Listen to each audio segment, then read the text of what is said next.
Oke. Assalamualaikum warahmatullahi wabarakatuh. Saya ulangi lagi. Waalaikumsalam warahmatullahi wabarakatuh. Oke, sekarang adalah pertemuan kedua atau saya tulis materi kedua. Di sini ada beberapa yang akan kita bahas. Oke. Yang pertama terkait matematika. Sebelumnya saya sebentar. Sebelumnya saya beritakan dulu minggu lalu kan saya tidak memberitahu karena bukunya tertinggal ya. Saya menggunakan buku ini ya dari penulisnya Joseph Bintang Kalagi. Itu kita mengikuti topik yang dari buku tersebut saja. Oke. Kita lanjutkan. Bab pertama, kita membahas sifat-sifat matematika ekonomi dan bisnis dengan matematika secara biasa yang umum digunakan. Jadi seperti ini. Ada sedikit perbedaan matematika ekonomi dan bisnis dengan matematika secara umum. Sebenarnya perbedaan ini didasari dari penggunaannya saja. Kalau matematika secara umum kan memang dibuat secara umum. Contohnya misalnya membuat persamaan ya Y sama dengan X sama dengan apa gitu. Misalnya Y sama dengan 3X misalnya. Kalau di matematika secara umum. Tetapi kalau misalnya di matematika bisnis, mungkin X diganti dengan misalnya ada price, itu harga, ada price, terus ada apa? Quantity, itu banyaknya ada berapa, dan sebagainya ya. Yang variabel tersebut dibuat dari penyingkatan fungsi yang kita inginkan. Misalnya tadi ya kalau di ekonomi mungkin kalau bahasa Indonesianya uang tulisannya U. Terus kalau permintaan mungkin P. Kalau harga H gitu. Kalau di matematika biasanya pakai X, Y, Z seperti itu. Dan topik yang dibahas dalam matematika bisnis tidak semua bahasan matematika. Ada beberapa materi yang dipilih. Contohnya fungsi, ada fungsi, terus ada kalkulus, ada deret, dan ada metrik. Jadi tidak semua materi matematika dipelajari karena ini yang sering digunakan. Tetapi dalam berekonomi itu harus belajar matematika karena untuk menjalankan ekonomi itu dari matematika. Ini yang tadi saya contohkan, kalau misalnya matematika secara umum menggunakan variabelnya X, Y, Z, kalau misalnya di ekonomi menggunakannya singkatan dari misalnya price, harga, cost, ya, dan quantity atau key. Ya, seperti itu. Itu kisah dari bab pertama. Kita lanjut ke bab kedua. Judul babnya model ekonomi. Oke. Yang pertama kita akan bahas adalah variabel konstanta koefisien. Variabel itu seperti apa? Variabel adalah suatu nilai yang dapat berubah-ubah. Contohnya di sini ada persamaan Y sama dengan X. Kalau misalnya ada banyak contoh ya. Ini persamaan Y dan X ini sebenarnya adalah variabel. Kalau variabel X itu variabel bebas. Kalau Y adalah variabel terikat. Variabel adalah biasanya sesuatu yang menggantikan ini apa namanya fungsi. Contohnya ya, kalau yang tadi kita bahas yang ini, misalkan price diganti dengan P. Price diganti dengan P dan yang lain. Ini P ini berarti menjadi variabel. Oke, yang selanjutnya konstanta. Konstanta adalah angka ini. Saya kotakin ini ya. Oke, saya lingkarin. Ini, Pak, positifnya ikut, ya ikut. Jadi kalau misalnya negatif berarti konstantanya bernilai negatif ya. Jadi konstanta adalah nilai yang aku berdiri sendiri. Biasanya ini tidak bisa dirubah ya karena berupa nilai. Kalau di matematika disebutnya konstanta itu suku yang berbeda. Nah, kalau misalnya belajar aljabar, konstan suku itu dipisahkan oleh penjumlahan atau pengurangan sehingga 5 ini ada tanda positif di sini itu memisahkan suku sehingga sukunya hanya memuat angka. Nah, ini konstanta.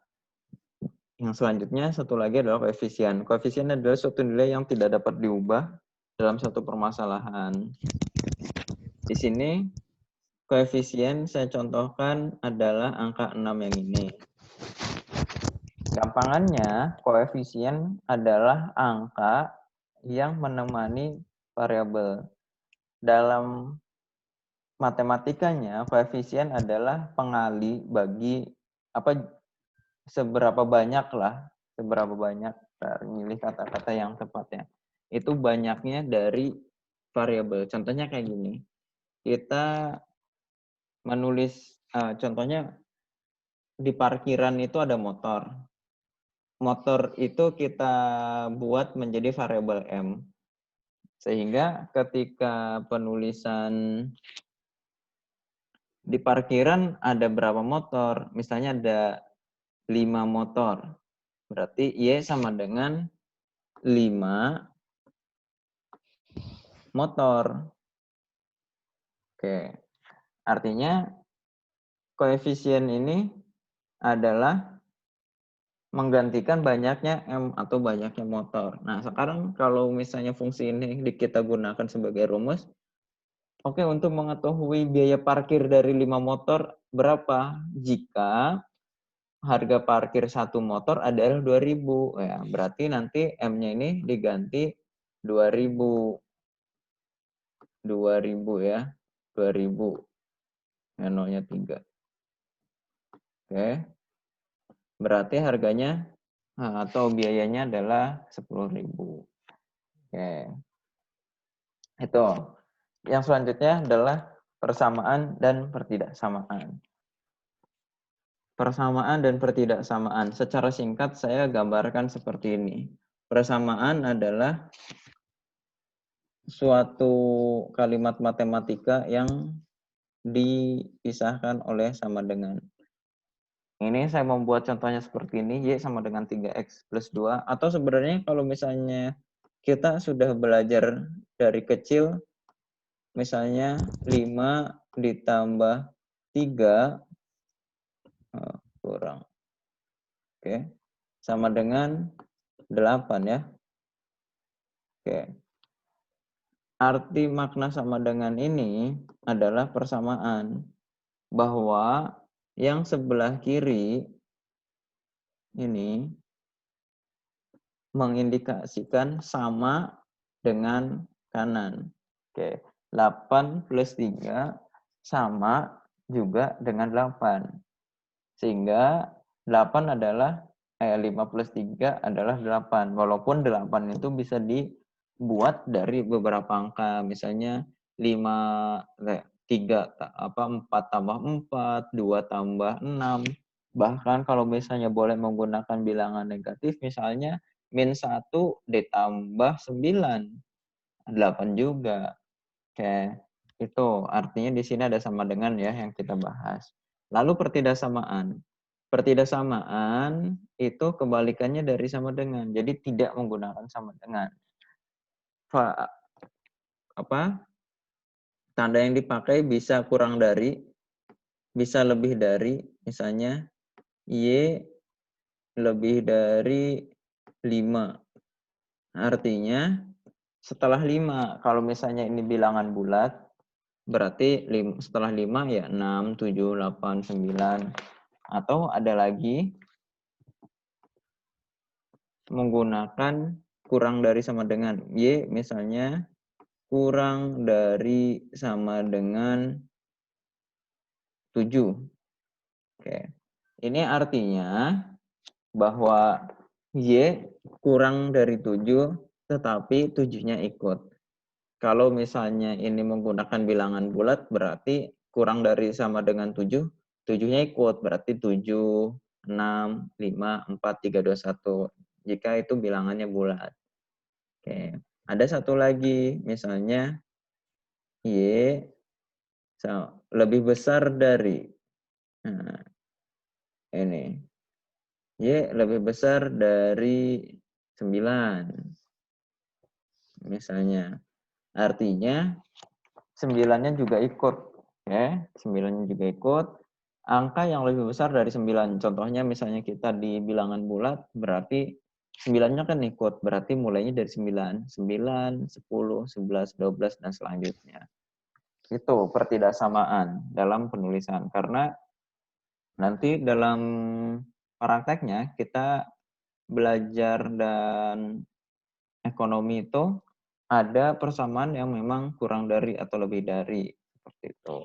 Itu juga digunakan. Selanjutnya adalah sistem bilangan nyata, atau kalau sering disebut juga sistem bilangan real. Oke, seperti itu. Sebentar.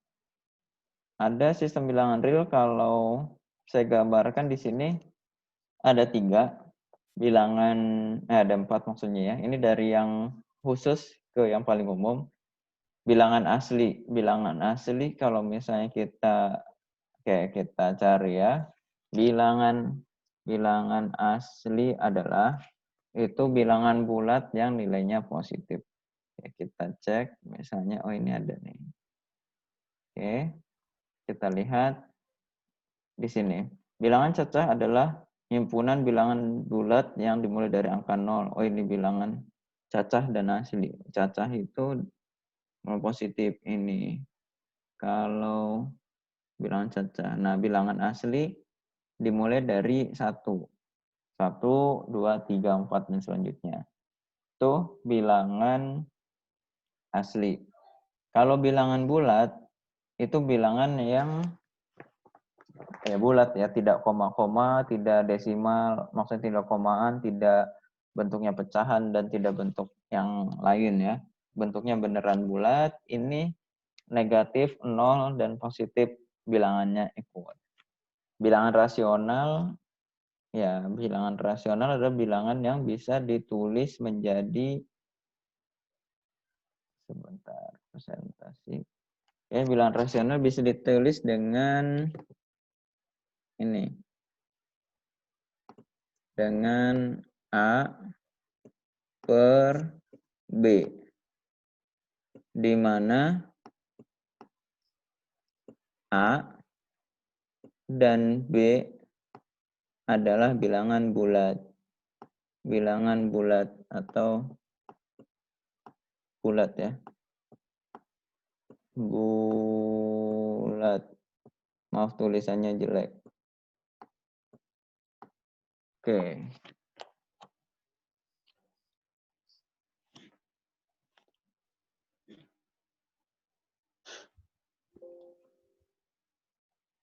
Oke. Itu dan bilangan real. Atau gambaran lebih jelas kalau misalnya kita menggunakan buku kalkulus. Ini saya buka buku kalkulus ya. Ini gambarannya seperti ini. Bilangan yang ada di dalam spesifik adalah bilangan asli ya, 1, 2, 3, dan selanjutnya. Lalu bilangan bulat, oke, di dalam bilangan bulat itu ada bilangan asli. Lalu bilangan bulat ini tergabung dalam bilangan rasional. Bilangan rasional itu ada bilangan rasional dan bilangan irasional. Kalau bilangan rasional itu ciri khasnya tadi, itu bukan ciri khas kalau yang A per B, itu syaratnya.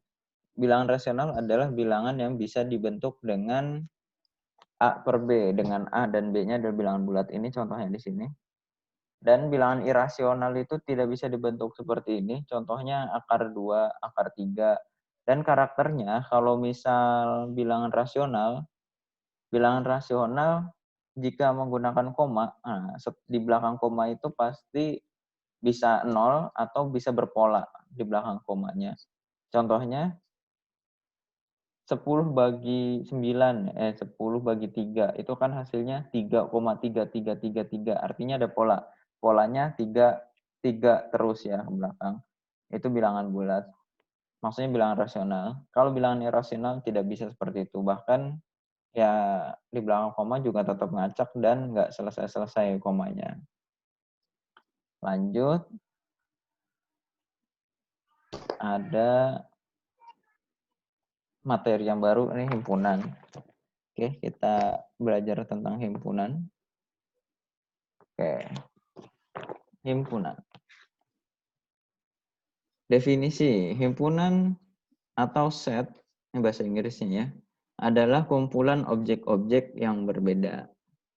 Oke. Objek di dalam himpunan disebut elemen, unsur, atau anggota.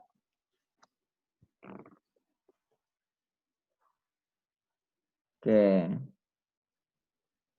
Kita lanjut. Ini contoh himpunan adalah misalnya HMIF adalah himpunan, di dalamnya berisi anggota berupa mahasiswa, tiap anggota berbeda satu sama lain. Nah, intinya seperti itu. Cara penyajiannya, yang pertama, setiap anggota himpunan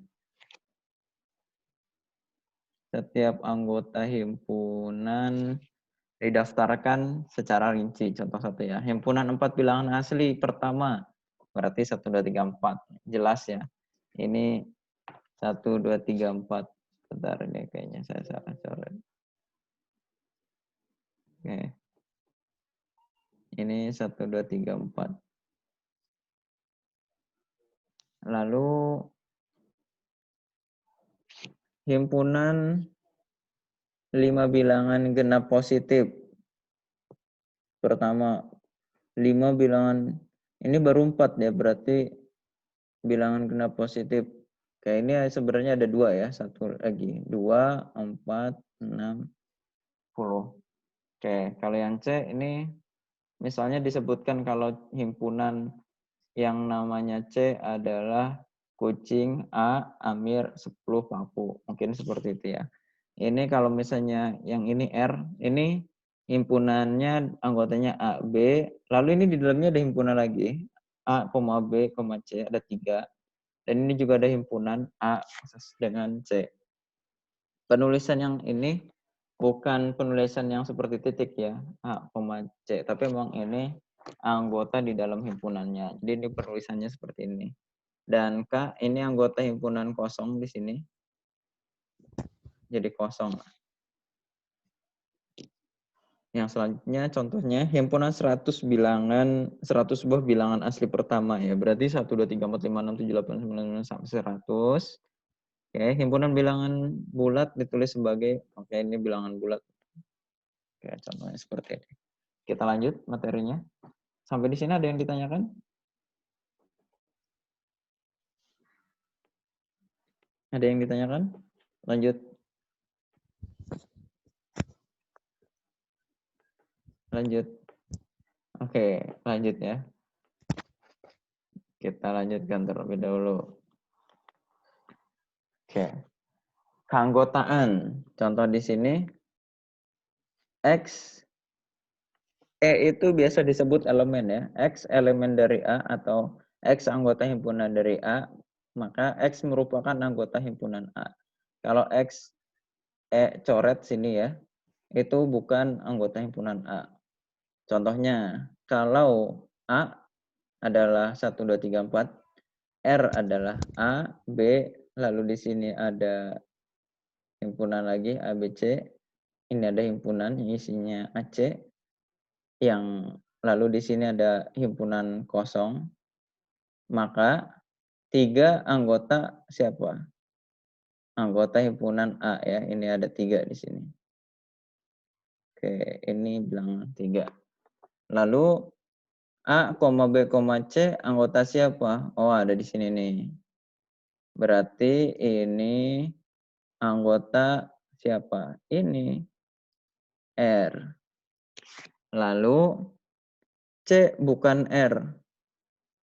C bukan R.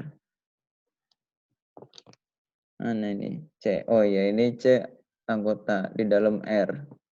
Lalu di sini anggota bilangan kosong, kosong adalah anggota bilangan kosong. Ya juga sih. Kalau himpunan kosong bukan anggota R, ya di sini ya. Di sini nggak ada kosong karena di sini ya. Oke. Ini ada contoh lagi. Di sini, ini lumayan ya. Kalau P1 anggota himpunannya AB, P2 anggota himpunannya adalah berisikan anggota himpunan AB lagi. P3 adalah himpunan yang berisikan himpunannya adalah beranggotakan AB. Nah, sehingga A anggota PI. Benar. A anggota P2, bukan anggota P2 ya. Karena A-nya ada di dalam. P anggota P1. A, B ya. Benar ya. Maksudnya anggota P2 gitu ya. P1 anggota P2. Ya benar. P1 bukan P3 ya. P2 anggota P2 anggota P3. Ya, betul. Oke. Kita lanjut. Nah, ini simbol-simbol baku. Sebelumnya kita ini dulu apa namanya? Screenshot ini ada 6 orangnya. Oke. Untuk apa nanti laporan. Oke. Sebentar. Nah. Ini. Lanjut kita ngobrol-ngobrol lagi dengan simbol-simbol baku dalam himpunan. Karena sebenarnya simbol ini ya wallahualam bisawab ya. Ini sering digunakan. Oke. Gimana? Ada yang acungkan tangan? Kenapa?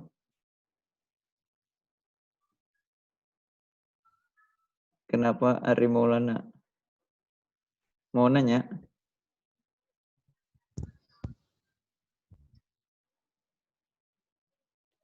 Ari Maulana nggak jadi nanya. Oke, kita lanjut ya. Nanti kalau ada pertanyaan bolehlah. Ini salah satu simbol-simbol yang ada di himpunan. Yang pertama huruf P. Ini huruf P adalah bilangan bulat positif. Nah, bilangan bulat positif bahasa Inggrisnya apa ya? Ini singkatan dari bahasa Inggris. Oke, bilangan bulat positif. Integer P. Oke, lupa saya, mohon maaf. Oke, selanjutnya N. N adalah natural ya. Natural atau bilangan alami. Ya, 1, 2, 3, dan selanjutnya. Z adalah bilangan bulat. Ini singkatan dari Zahlin. Zahlin. Oke, itu bilangan bulat itu negatif sampai positif ya, semua yang penting bulat. Q bilangan rasional. R adalah bilangan real. C adalah bilangan kompleks. Tapi ini yang sering digunakan di sini adalah bilangan kompleks. Walaupun biasanya kalau di matematika C juga biasa digunakan dalam membuat persamaan seperti tadi sama dengan 3x plus konstanta. Nah, konstanta itu disingkatnya menggunakan huruf C. Kadang-kadang seperti itu. Himbauan yang universal semesta disimbolkan dengan U. Misalkan U sama dengan 1, 2, 3, 4, 5 dan A adalah himpunan bagian U dengan anggotanya 1, 2, 3. Berarti semestanya ada 1, 2, 3, 4, 5. Oke, seperti itu. Kita lanjut. Notasi pembentuk himpunan. Misalnya, notasi X ada syarat yang harus dipenuhi oleh X. Contoh, ada satu, NDI. AA adalah himpunan bilangan bulat positif kecil dari 5. Artinya, A harus sama dengan bilangan positif lebih kecil dari 5. Atau ini penulisannya ya, A sama dengan X dengan X ini P kurang X kurang dari P5 ini. P itu yang tadi ya, bilangan bulat positif. Lalu yang ekuivalen dengan A 1, 2, 3, 4. Contoh yang kedua, M mahasiswa yang mengambil mata kuliah F2151. Oke, contohnya seperti itu. Kita lanjut nomor 4, diagram Venn. Diagram Venn. Misalkan semestanya atau universalnya di sini 1, 2, 3, 4, 5, 6, 7, 8 dan A-nya adalah 1, 2, 3, 4, 5, B-nya 2, 5, 6, 8. Maka diagram Venn-nya seperti ini. Cara pembuatannya ya bikin kotak. Dilihat di sini ternyata dari dua himpunan di sini A dengan B ada yang sama. Siapa? Yaitu nomor 2 di sini. Ada 2. Lalu 5 pun demikian ada 2. Sehingga ada angka yang irisan atau di dua-duanya ada. Maka pembuatannya diiris juga. Oke. Yang himpunan A di sini isinya 1, 2, 3, 4, 5. 1, 2 itu ada 2, 3 sama 5 itu beririsan. Lalu 6, 8. Oke, di sini 6, lalu 8. Oke. Kita lanjut ya, diagram Venn intinya seperti itu. Nanti cara pembuatannya ada nanti di bawah. Bukan pembuatannya ya, bentuk-bentuk diagram Venn-nya. Oke. Saya jumlah elemen di dalam A disebut kardinal. Jadi anggotanya ada berapa? Nah, itu kardinal. Contohnya, bilangan B ada 2, 3, 5, 7, 11, 13, 17, 19. Artinya kita hitung anggotanya ya. 1, 2, 3, 4, 5, 6, 7, 8. Berarti ini anggotanya ada 8. Kalau misalnya himpunan T yang isinya kucing, A, Amir, 10, paku. Ada berapa? Ada 1 pertama kucing, yang kedua A, yang ketiga Amir, yang keempat 10, yang kelima paku. Artinya anggotanya ada 5. Dan selanjutnya. Kita lanjut. Himpunan kosong. Ya, himpunan yang nggak ada isinya ya. Ini ada 2 notasi. Yang pertama itu sini 0 coret. Yang kedua himpunan tapi dalamnya nggak ada ketikannya atau kosong. Oke. Himpunan bagian atau subset. Subset adalah himpunan bagian ya. Contohnya kayak gini. Saya punya contohnya yang tadi sudah dipelajari bahwa bilangan real adalah bilangan misalnya bilangan bulat ya, satu bilangan bulat atau integer bilangan bulat lah. Bilangan bulat itu anggota dari bilangan real misalnya. Saya yang paling luas aja lah ya. Real. Oke. Berarti bulat adalah anggota himpunan dari real. Penulisannya ini A anggota dari B. Contohnya di sini ya. Di sini udah ada. Kalau A subset itu ada di dalam. Jadi ngapalinnya kalau saya kayak gini. Ini arahnya kemana? Nah, ternyata ini arahnya ke A. Artinya A yang ada di dalam. Oke. Nah, A itu anggota himpunan. Dari siapa? Yang sebelah kanannya. Kalau saya sih ngapalinnya kayak gitu ya. Oke. Jadi ini dibacanya A subset dari B. Gitu. Atau A merupakan elemen dari B. Oke, kita lanjut.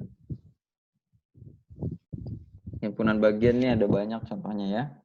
Contohnya misalnya, nih, yang nomor 1 aja. 1, 2, 3 adalah himpunan bagian dari 1, 2, 3, 4, 5. Benar ya? Ya benar kalau misalnya kita ambil di sini potong. Jadi himpunan baru, ini sama dengan ini. Atau saya membuat himpunan baru bilangan genap ya. Ini dengan ini. Ini genap.